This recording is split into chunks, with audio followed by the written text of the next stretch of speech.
elle était si forte, pas parce qu'elle n'avait pas peur, mais parce qu'elle a continué malgré la peur.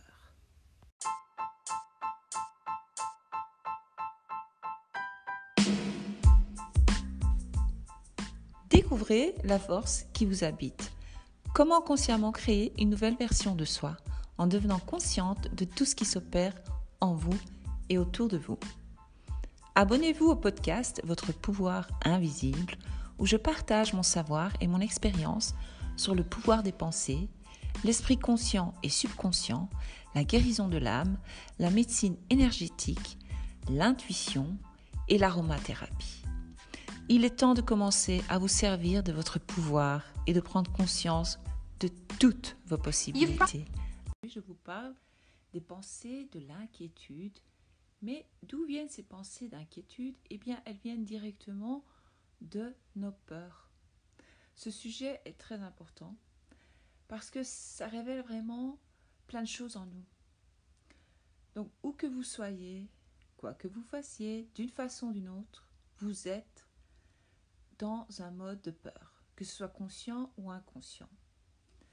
Exemple, nous nous réveillons au matin, nous avons quelque chose qui déclenche une pensée qui nous mène vers vraiment cette route folle de négativité, ce qui nous mène à des attaques de panique, crises d'anxiété, ce qui nous emmène vers la peur qui est créée par en fait nos propres croyances. Donc croire en cette peur, c'est vraiment un choix que nous faisons tous les jours. Évidemment, tout ça est inconscient, on ne s'en rend pas compte, mais l'idée ici, c'est de commencer à s'en rendre compte, à remarquer cette peur et reconnaître si vraiment nous sommes en danger ou pas, donc reconnaître les vrais dangers. Comme on pourrait apprendre à un enfant que, regarde, si tu traverses sans regarder, c'est un vrai, réel danger, tu te feras écraser. Donc ça, c'est un vrai danger. Ou mettre la main dans le feu, ça, c'est un vrai danger. Ou jouer au bord de l'eau et glisser et tomber dans l'eau, ça, c'est un danger. Donc ça, oui, nous avons des peurs naturelles. Ça, c'est une peur normale qu'il faut avoir, évidemment, pour garder notre corps en vie et en bonne santé. Mais c'est là, en fait, le piège de notre subconscient ou de notre ego. En fait, le subconscient, qu'est-ce qu'il fait ? Eh bien, si, par exemple, il reconnaît une émotion ou une pensée, eh bien, il va se mettre en mode panique. Ça, j'en ai parlé dans un article blog. Allez voir sur mon blog, je vous invite à aller voir. Mais je voudrais bien en parler une autre fois, mais je ne vais pas rentrer aujourd'hui là-dedans.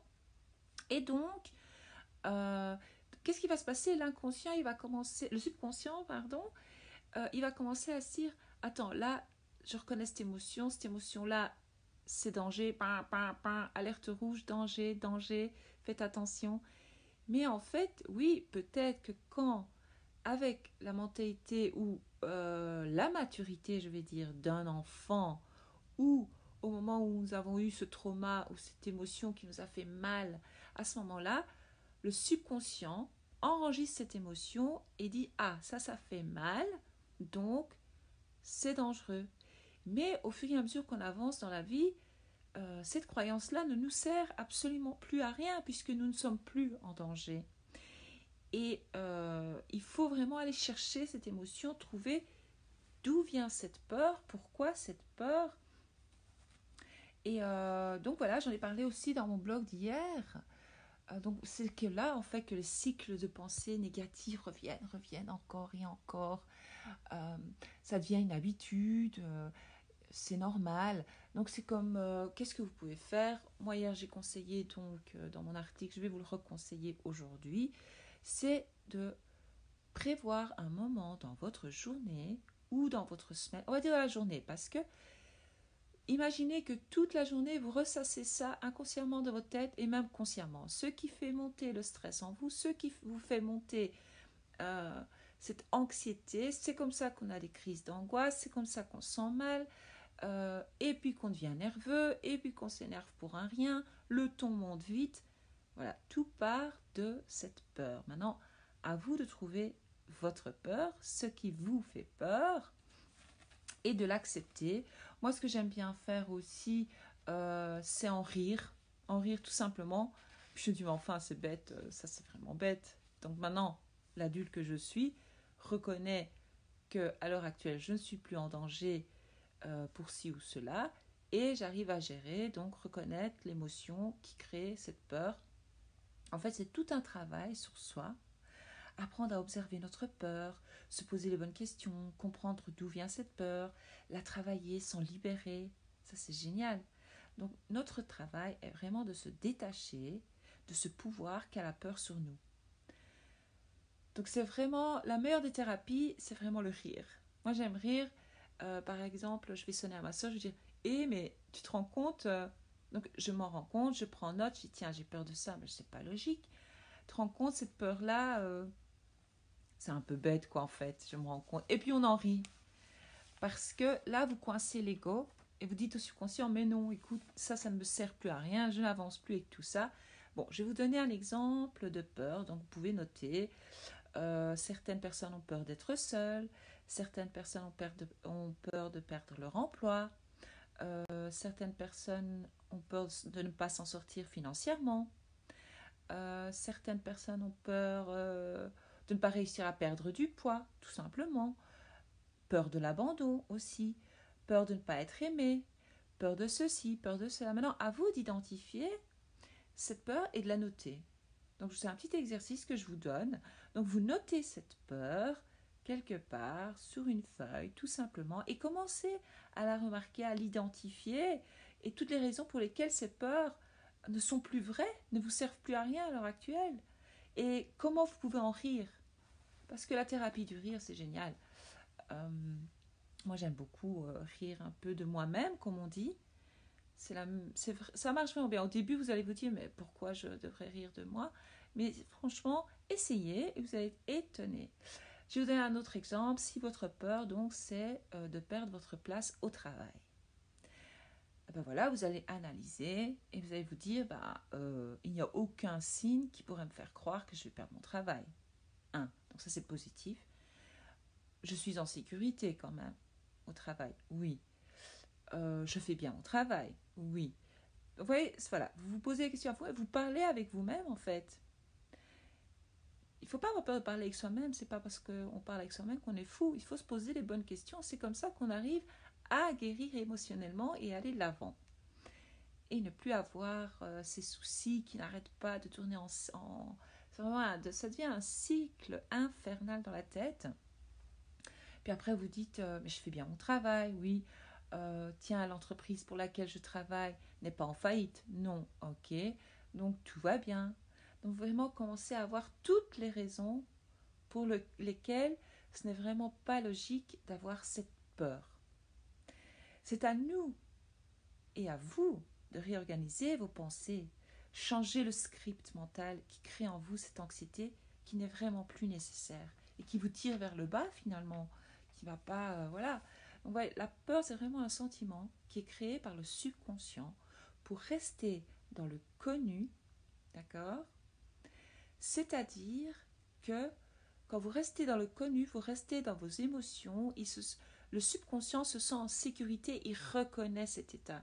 Donc ça fait 20 ans que vous êtes stressé, le subconscient il est content, il dit ok, ça fait 20 ans que je suis stressé, c'est bien, mais bon, le stress, nous savons tous que c'est très très très mauvais pour la santé et ça n'aide en rien. Donc il faut vraiment apprendre à calmer notre esprit, calmer le subconscient, le rassurer et lui proposer de nouvelles choses, de nouvelles façons de penser. Et ça, c'est un travail régulier à faire tous les jours.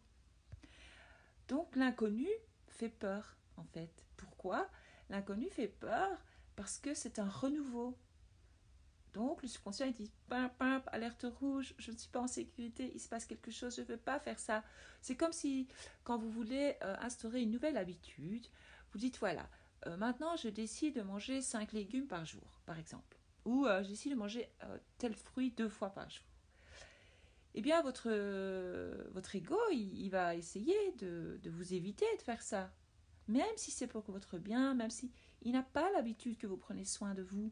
Donc il va dire, mais qu'est-ce qu'elle essaye de faire? Attends, non, ça va pas. Et quand ça dire, mais laisse tomber, prends un chocolat, prends prends ce petit gâteau, là, c'est meilleur, t'es fatigué, beaucoup plus de sucre te fera vraiment du bien.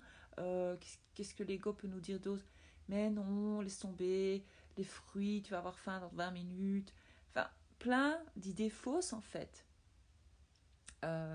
qui créent vraiment des cycles un peu de fou dans la tête. Donc, moi, je propose qu'avec patience et courage, vous preniez vraiment le temps d'analyser vos peurs. Ça, c'est super important. Plus vous allez comprendre vos peurs et plus vous allez pouvoir travailler sur l'émotion qui crée cette peur. Une fois que vous repérez l'émotion qui crée la peur, eh bien, vous pouvez travailler cette émotion. Donc vraiment, moi, j'aime beaucoup les affirmations positives qui m'aident et aussi avoir un journal. Donc, j'ai un journal où je note tout ce que je ressens et c'est comme ça qu'en relisant, je dis ah ouais, il y a ça. Et il y a des choses qui viennent dont je ne m'attendais même pas, qui sortent là. Il ne faut pas trop réfléchir, il faut juste se mettre à écrire, commencer à écrire, oui voilà, j'ai peur de quoi, ça mène à ça. Et vous allez être étonné du résultat et puis vous allez même retomber sur d'anciens schémas ou certains traumas qui ont créé cette peur et vous dire ah mais non, mais aujourd'hui je suis une adulte, tout va bien, ou alors tiens, ça c'était il y a 10 ans, mais ce n'est plus le cas maintenant, donc maintenant je suis en sécurité. Donc toujours rassurer le mental, le corps, c'est très important. Donc moi je vous conseille vraiment, j'arrête de dire je vous conseille, je vous propose d'embrasser le changement, embrasser la positivité. Donc des affirmations quotidiennes puissantes peuvent vous aider vraiment à calmer cette anxiété, ce stress, ces peurs, cette inquiétude. Je vais vous en donner quelques-unes. Je vous réinvite encore à aller voir sur mon blog toutes les affirmations que j'ai mises pour l'anxiété, le stress, l'inquiétude et donc les peurs, évidemment, parce que tout est lié. Alors, allons-y. Je suis en paix. Tout va bien dans mon monde et je suis en sécurité. À chaque respiration, je libère mon anxiété et je deviens de plus en plus calme.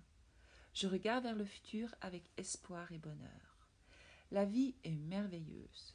J'ai confiance dans l'univers pour mener une vie bien remplie et heureuse.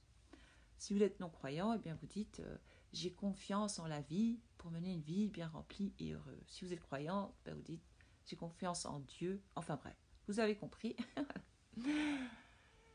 Je reconnais que la seule constante dans la vie est le changement et que je suis préparée à cela. J'ai le courage de faire de cette journée une belle journée. Je choisis de voir le meilleur côté des choses.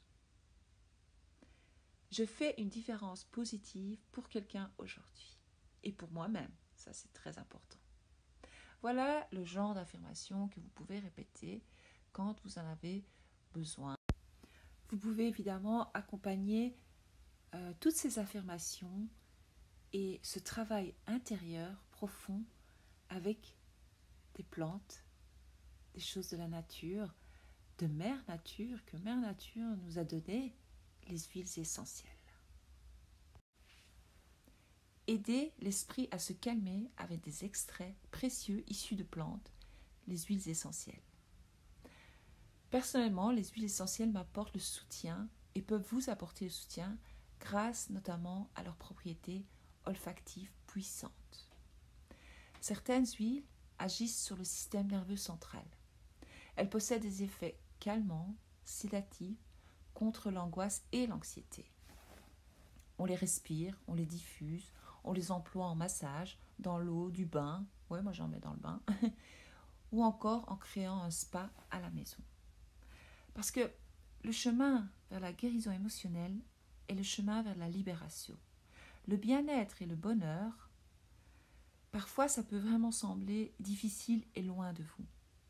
Aller au fond de l'émotion et la déterrer, c'est vraiment pas évident à ce moment-là, mais c'est possible. La peur apparaît, mais avec la patience et du courage et de l'amour pour soi-même, c'est possible.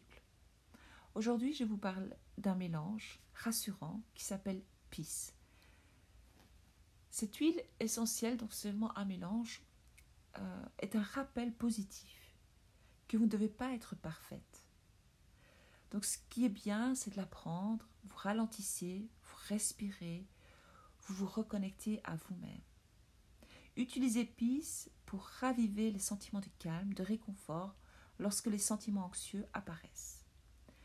Passez le mélange rassurant sur vos tempes, sur les épaules tendues, appliquez aussi sur les mains, puis inhalez. Et là, ça va vous aider à changer les schémas de pensée pour consciemment créer une nouvelle réalité en utilisant les plantes naturelles.